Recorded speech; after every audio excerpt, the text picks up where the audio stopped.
भोकरदन येथील प्रभात इंग्लिश स्कूलमध्ये वार्षिक स्नेहसंमेलन आयोजित करण्यात आले होते.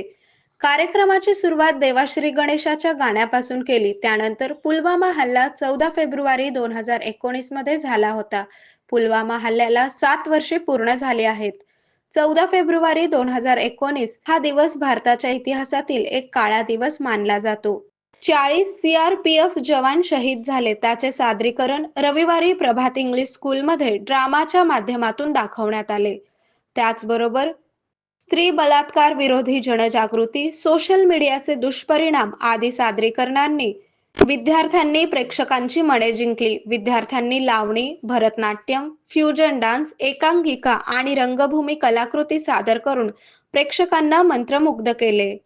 या कार्यक्रमाचे उद्घाटन माजी नगराध्यक्ष राजा देशमुख यांच्या हस्ते झाले.